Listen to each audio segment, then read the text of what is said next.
Thank you, Mr. President. Good morning, colleagues, and good morning, Nebraskans. Every year we come back here, and I hope I remember how to do this, and it's really great to be back in the arena. It's good to be, getting back into relationship with all of you. I also want to echo the thanks for Speaker Arch and Senator Erdman for the way they have handled this rules discussion so early in the session here. Before I speak more, I also want to mention this handout that I distributed from Senator Ernie Chambers. He mailed this to me and he asked me to distribute it to all of you. So even when he's not here, he's term limited, he still finds a way to reach us. But it's a picture of Senators Michaela Cavanaugh and Wishart and me and Senator Conrad that was on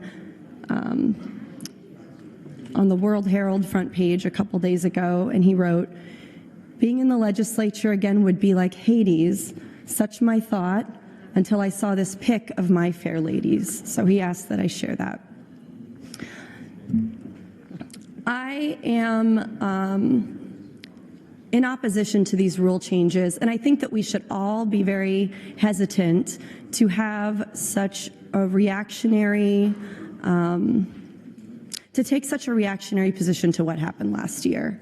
And that is what this is about.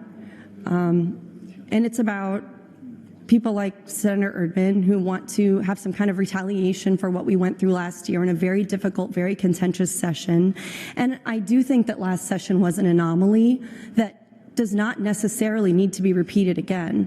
And I do think about Senator Ernie Chambers and what he did throughout his 46 years in the legislature to use the rules to achieve his ends, to do what was available for him to do within the confines of the rules. And they did try to change the rules many times. And this was always in reaction to something, and he always found a way to get around it. And Senator Blood said something very similar just now, which is if somebody wants to, fool around with procedure or be a problem or be a pain in the neck to somebody, they're going to find a way to do it. And the people introducing these rule changes also know that. So I question why it is that in this year, in the second year of our biennium, even if there is a precedent, Speaker Arch, for changing rules in the middle of a biennium, or as we did last year, changing them in the middle of the whole session, even if there is a precedent for that, is it right to do something so reactionary?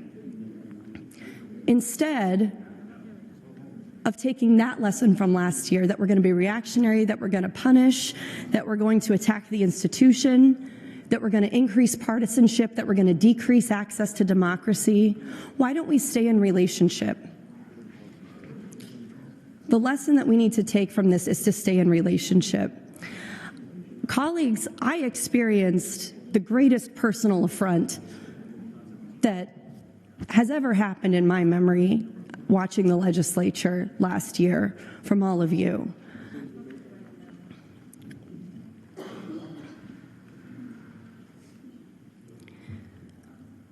We're here with these rule changes because all of you deeply messed with me last year. Let that be said.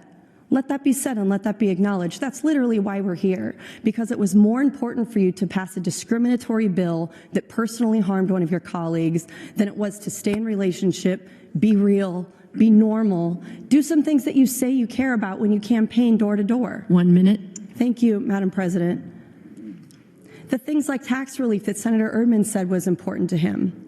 We could be talking about tax relief right now, but instead we're talking about these rules that were brought in retaliation to choices you made last year. I am left of everybody here. My personal beliefs are extremely leftist, but I chose to run for office. And so this is the arena that I work in. I chose to be here. I work within a system, and I asked for it. I asked for it, and so I understand that success is doing what's available for me to do within the confines of the rules.